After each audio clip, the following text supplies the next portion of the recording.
Assalomu alaykum, hurmatli talabalar. Maxsus fanlarni o'qitish metodikasi fanimizdagi ta'limda kognitiv va konstruktiv metodlardan foydalanish mavzusi bo'yicha siz bilan fikr almashamiz. Ushbu taqdimotda biz maxsus fanlarni o'qitish metodikasida kognitiv va konstruktiv metodlarning asosiy tushunchalari, ahamiyati va innovatsion yondashuvlarni ko'rib chiqamiz.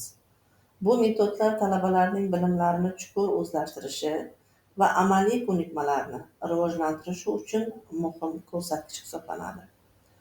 Biz har bir metodning o'ziga xos xususiyatlarini, ularni auditoriyada qanday qo'llash mumkinligini va ta'lim natijalariga qanday ta'sir qilishini tahlil qilishimiz muhim hisoblanadi. Taqdimot oxirida ushbu yondashuvlarning kelajak ta'limdagi rolini ham muhokama qilib o'tishimiz imkoniyati mavjud.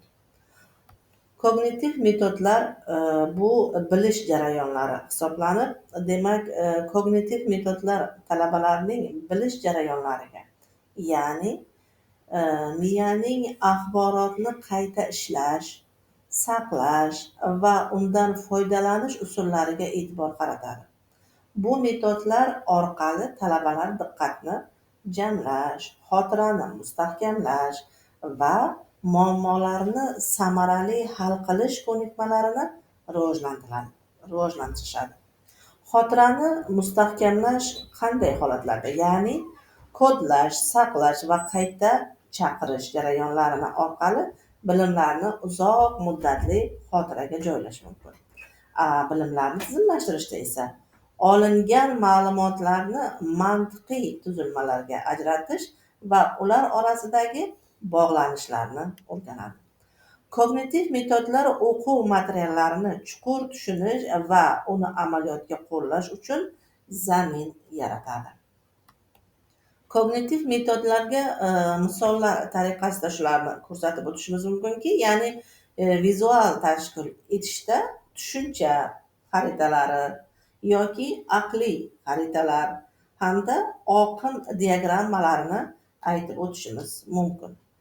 Konstruktiv metodlar bu faol o'rganish imkoniyatlarini amalga oshiradi, ya'ni konstruktiv metodlar talabalarni o'quv jarayonining faol ishtirokchisiga aylanishiga qaratilgan metod hisoblanadi.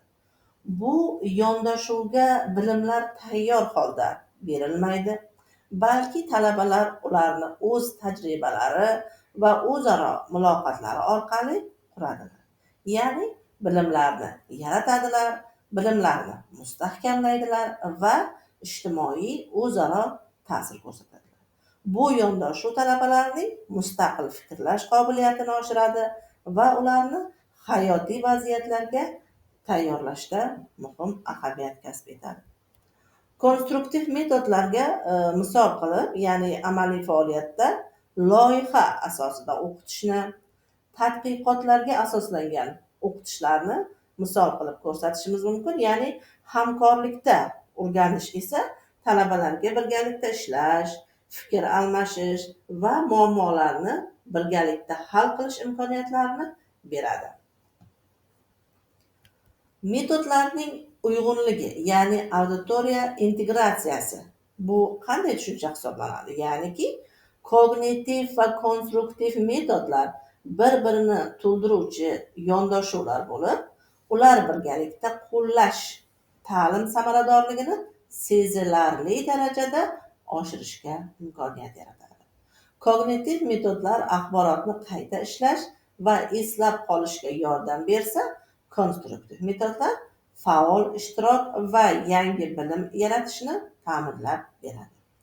Tanqidiy fikrlash, ya'niki har ikki yondashuvning kesishmasida talabalar ma'lumotlarni tahlil qilishlari, baholashlari va mantiqiy xulosalar chiqarishlari qobiliyatiga rivojlantirish imkoniyatini yaratuvchi qism hisoblanadi.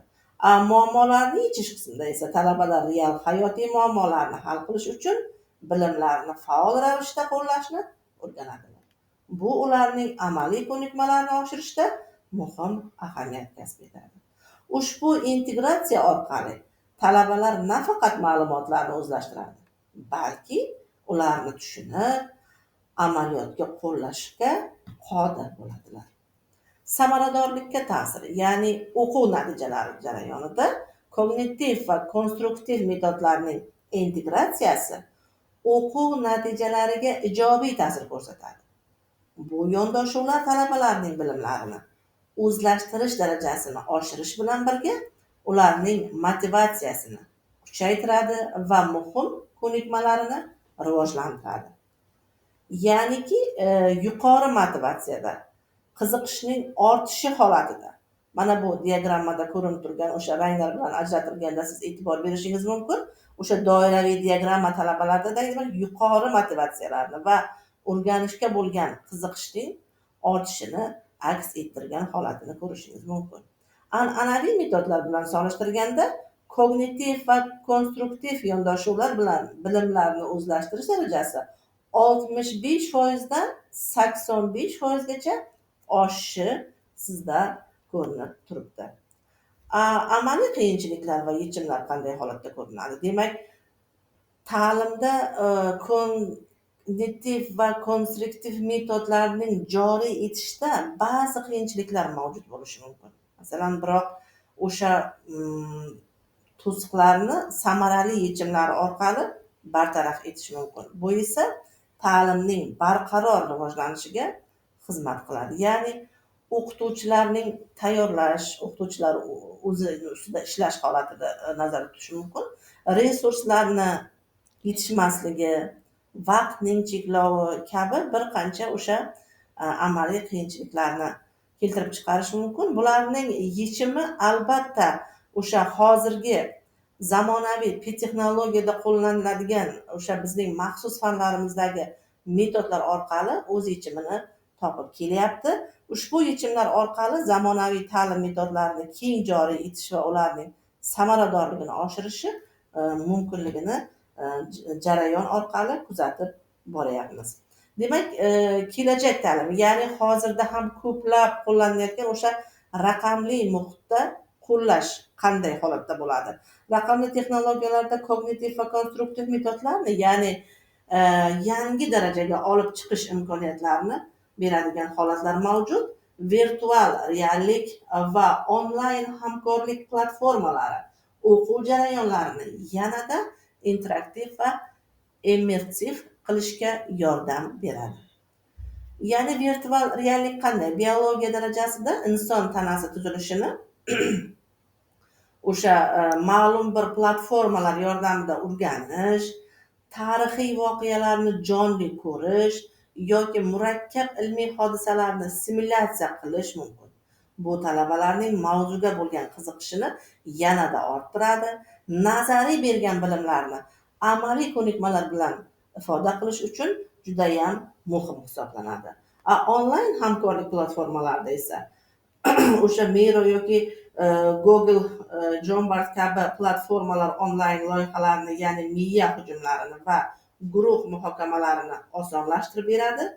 Talabalar masofadan turib, xuddi siz kabi birgalikda ishlay olishadi, fikr almasha oladi va ijodiy yechimlar topishadi. Ya'ni auditoriyada o'tirgan talaba va masofadan o'qiyotgan talaba o'rtasidagi bilim va ko'nikmalarni oshirishda hech qanday tafovut qolmasligini ta'minlab beradi.